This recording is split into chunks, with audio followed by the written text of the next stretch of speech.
Hello friends, இன்றைக்கு கர்த்தர் நமக்கு கொடுத்திருக்கிற வாக்குத்தத்தமான வசனம் 1 கொரிந்தியர் 15:58.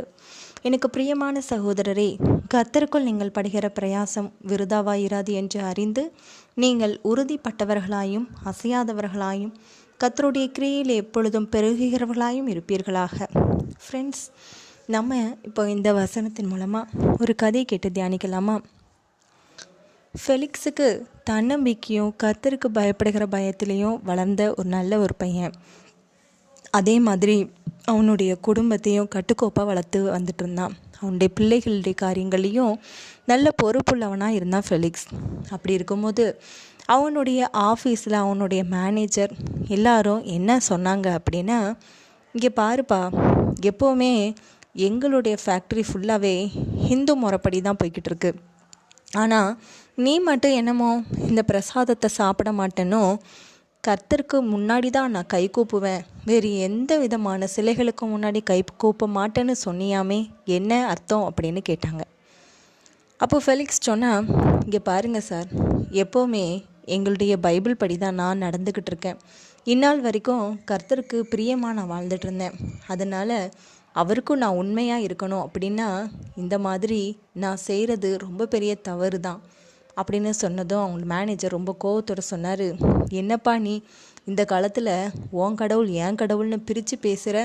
நீ பார்க்குற வேலையில் தான் உனக்கு உன்னுடைய குடும்பமே நடந்துக்கிட்டு இருக்குதுன்னு உனக்கு தெரியாதா?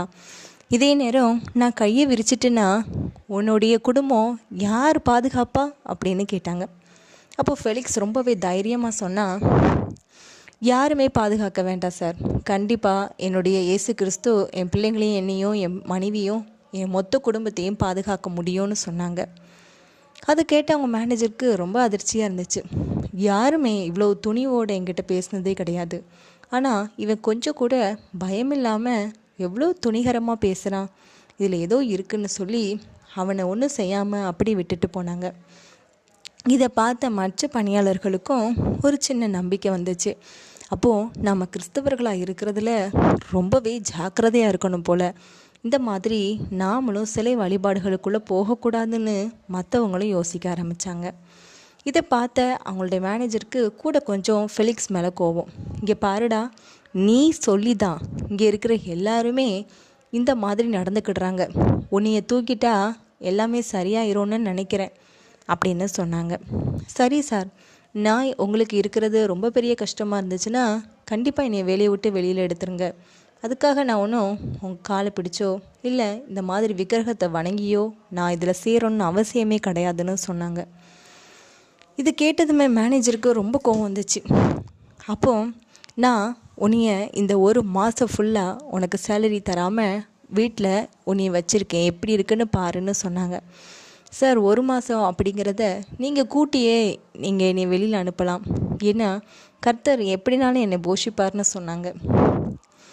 அதை கேட்ட மேனேஜருக்கு ரொம்பவே ஆச்சரியமாக இருந்துச்சு. இவனை தூக்குனா நம்மளுக்கு நிறைய லாபம் கிடைக்காம போகும், அதுவும் வேணும். இவனை தூக்காமல் விட்டுட்டா நம்ம பணியாளர்கள் எல்லாரும் இந்த மாதிரி நடந்துக்கிடுறது ரொம்ப கஷ்டமாக இருக்குதுன்னு மேனேஜர் சிந்திக்க ஆரம்பித்தார். அதுக்கப்புறமா ஃபெலிக்ஸ் கிட்ட சொன்னாங்க, இங்கே பாருங்கள் சார், நீங்கள் பேசுகிறதெல்லாம் ரொம்பவே பெரிய காரியமாக இருக்குது, அதுவும் அதிர்ச்சியாகவும் இருக்குது. நம்ம மேனேஜர் ரொம்ப கொடூரமானவர். அவர் நம்மளெல்லாம் இப்படி தூணு ஊதி வெளியில் அனுப்பி விட்ருவார் சார். அதுக்கப்புறம் நம்ம பொண்டாட்டி பிள்ளைங்க தானே பாவம் போல் இருப்பாங்க அப்படின்னு சொன்னாங்க. அப்போ ஃபெலிக்ஸ் சொன்னார், இங்கே பாருங்கள், நாம் கர்த்தருக்காக போராடியே ஆகணும். போராடுற மனிதர்களிடத்தில் தோல்வி ஒரு நாள் கண்டிப்பாக தோற்று தான் போகும். அதனால் இந்த மேனேஜரோட மனசும் கண்டிப்பாக மாறதான் செய்யும். நீங்கள் திடனுள்ளவர்களாக இருங்க அப்படின்னு ஃபெலிக்ஸ் எல்லாருக்கும் நம்பிக்கை ஊட்டினார். இதை பார்த்த மேனேஜர், அவங்களுடைய கர்த்தர் பெரிய ஆளுன்னு நினைக்கிறேன், பயங்கரமாக கிரியை நடப்பிக்கிறாரோ என்னமோ, அதனால தான் ஃபெலிக்ஸ்குள்ளே இந்த மாதிரியான திறமைகளும் ஒளிஞ்சு கிடக்குதுன்னு சொல்லி அவனை கண்டுக்காமல் விட்டுட்டார் மேனேஜர். ஃப்ரெண்ட்ஸ், இந்த கதை கேட்டிங்களா? இதே மாதிரி நாமளும் கர்த்தருக்காக போராடுறதுல நிப்பாட்டவே கூடாது. ஏன்னா நாம் கர்த்தருக்காக படுகிற பிரயாசம் கண்டிப்பாக ஒரு நாள் கூட வீணாக போகாது. நாம் உண்மையாக இருக்கிறதுல இன்னமும் உறுதியாக இருப்போம். அசையாமலும் இருப்போம். கர்த்தருடைய கிரியையில் நாம் பெருகிறவர்களாக இருப்போமே தவிர சிறுகிற மாதிரி ஆக மாட்டோம். இந்த நம்பிக்கையோட, இந்த சிந்தனையோட, தோல்வி நம்மளை விட்டு விலகி போகுதுங்கிற நம்பிக்கையோட இந்த நாளை நம்ம தொடருவோமா? கர்த்தர் உங்களை ஆசீர்வதிப்பாராக. ஆமீன்.